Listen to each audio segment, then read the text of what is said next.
YouTube, welcome back to my channel. Today I am going to film a Q&A for you guys.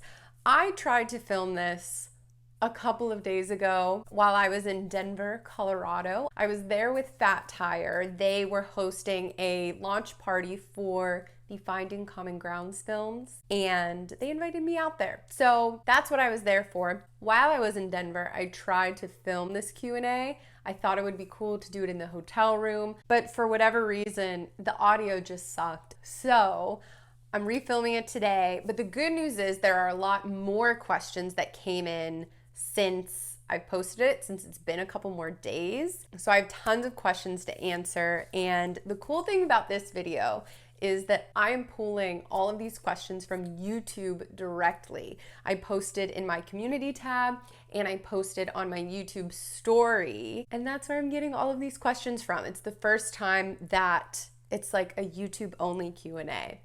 In the past, I've always pulled some from Instagram as well, so I'm really excited for this. So without further ado, let's jump right in. I'm excited for this one. First question, are you excited for this hunting season, and do you have any plans for this season? I have lots of plans for this season, and it is going to be here before you know it. I am going to be hunting elk with my bow. I'm going to be hunting mule deer with a rifle, whitetail with a bow, and whitetail with a rifle. And it will all be on public land. It'll all be the like do-it-yourself kind of vibe that I always go with, and I'm just going to explore and be outside and try and kill me some dinner is what I'm gonna try and do. So that's my plan. It's basically what I've been doing for the past like 4 or 5 years. So it's not all that exciting and sexy and new, but it's what makes me really happy. So I am so excited for hunting season to come and to share it with you guys. What's the biggest struggle you have had learning to bow hunt or shoot a bow? There are a couple. I think the biggest struggle though is when I'm at full draw and I'm trying to calm down all of the emotions and energy that's happening in that moment when your pin's on an animal. For me, sometimes I've been overconfident and I've been farther away than what my true range is. And in that moment, for whatever reason, I'm like, oh, I got this. I feel stable. I feel ready. Like all of my senses are heightened. And I take a shot and it just soars over the animal's back. And then I'm like, why did I take that shot? That was way farther than I should have taken. Or I didn't actually take my time setting my anchor point, even though in the moment I felt so confident that I did. It's really hard to replicate that. It's actually impossible to replicate that. Outside of that scenario, I've tried different things like trying to get my heart rate up and then shooting my bow during practice, but it just doesn't compare to what you feel when you're about to kill an animal. It's a very heavy experience, and that's the biggest struggle that I've had. So yeah. It's the shooting the animal part that's been the hardest part about bow hunting. I hope that answers your question. I could talk for a long time about all of the struggles of bow hunting, and maybe I should actually make a video just about some things that I've had to learn the hard way through bow hunting. Do you have favorite YouTube channels, and who do you follow? So I don't know if this counts, but I love Joe Rogan's podcast, and he has a YouTube channel dedicated to his podcast, and I love watching those videos. I think he is so good at what he does. I think he's a fantastic representation of the hunting industry as a whole. He speaks to so many different types of people. He's not just speaking to hunters. He's speaking to the world, and I love what he's doing. I don't know if that counts, but it is a YouTube channel, so I think it does. So I really like what Joe has going on. Are you going to be living on the road again this fall? No, we aren't. And I'm sad a little bit because I loved living on the road so much. For those of you who don't know, last year Nick and I lived out of a travel trailer for like 5 months, and we traveled around through all of these different states, and it was incredible. I loved the experience so much, but it was also one of the hardest experiences. But more than the exhaustion of it, I don't think that our truck could handle towing the specific trailer that we have again. We were sort of maxing out on our weight capacity, and we started having transmission issues.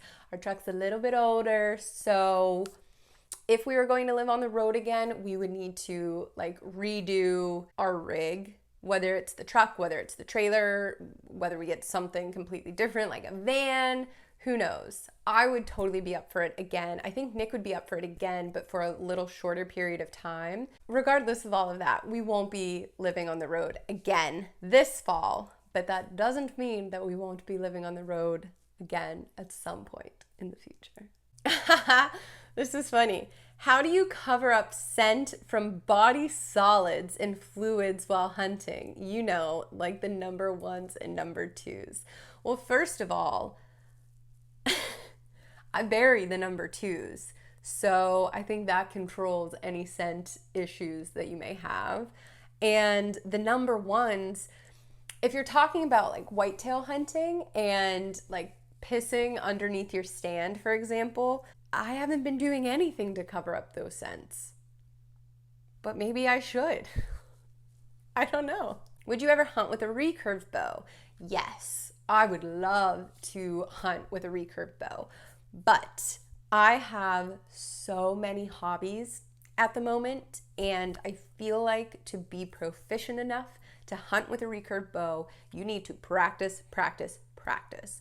And I'm having way too much fun putting my time into so many different things that I don't feel like I have the time to really commit to hunting with a recurve. You know what I'm saying? So it's not going to happen anytime soon, but I would love to do that one day. Are we going to see you coyote/fox calling anytime?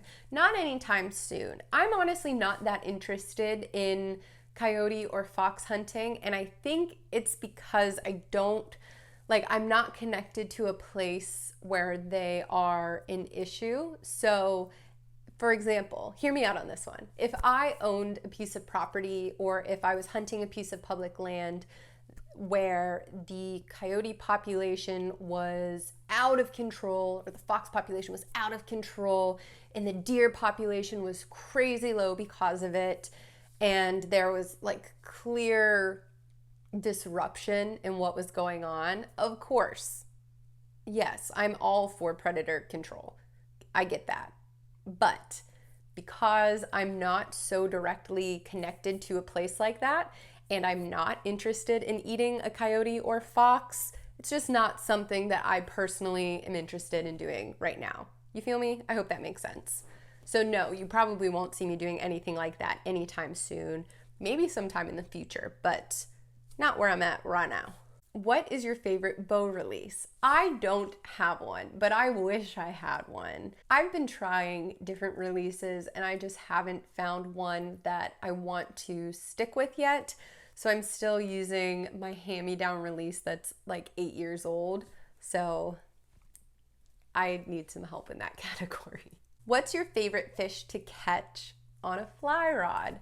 I love catching trout on a fly rod. Trout are just such like soft, beautiful, elegant fish, and they live in such beautiful water, like clear, clean water, cold water in the mountains, or it doesn't even have to be the mountains, but they just live in beautiful places and they're beautiful fish. So, trout.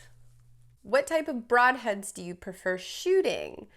I tend to like a fixed broadhead, but I think it's because I have not shot expandable broadheads that much. I also hunt in some states where expandable broadheads are not legal, and hence I prefer a fixed for that reason. What is your favorite game meat to eat? I love elk and grouse. Do you smallmouth bass fish? Yes, I do. The last time I caught a smallmouth was on a kayak in the Allegheny Reservoir in Pennsylvania, and it was actually the first time that I ever caught a fish on a kayak, fun fact. Where and how do you afford to get all the gear that you use? So where? I buy a lot online. I think that I am addicted to shopping on Amazon because they have everything. And how do you afford to get all the gear that you use? I save just like anybody else. So anything that I want to buy, I save for. Now, I think you're probably also asking a bit about like, do companies send me gear? And yes, companies do send me gear. So a lot of the gear that I have has been sent to me. A lot of the gear that I have, I've bought myself. So I hope that answers what you're asking. And do you have any favorite brands? That definitely depends on the category you're talking about specifically, because otherwise I'll be rattling off like bow brands and you'll be talking about, I don't know, hiking boots. You get what I'm saying? Would you consider hunting with your subscribers? Yes, I would totally hunt with my subscribers. I've actually been thinking about putting together some kind of big giveaway for when I reach 100K, which I know sounds really far away because I'm not even at 50 yet. But I thought that 100K would be a really great milestone to do some type of subscriber hunt where I can actually host someone. Like, I would be the host. I would bring you guys somewhere cool, and I think that would be a really, really fun giveaway. So it'll happen for sure, but probably like 100K giveaway. That'd be cool. So that is it, YouTube. Thank you guys so much for watching this video. I think this Q&A has been going on a little bit too long. My camera died and it was recording, or it wasn't recording when I thought it was. So this will be a part 1, and then I will film the rest of the questions and release a part 2 for you guys. Thank you guys again so much for watching, and I will see you in the next one.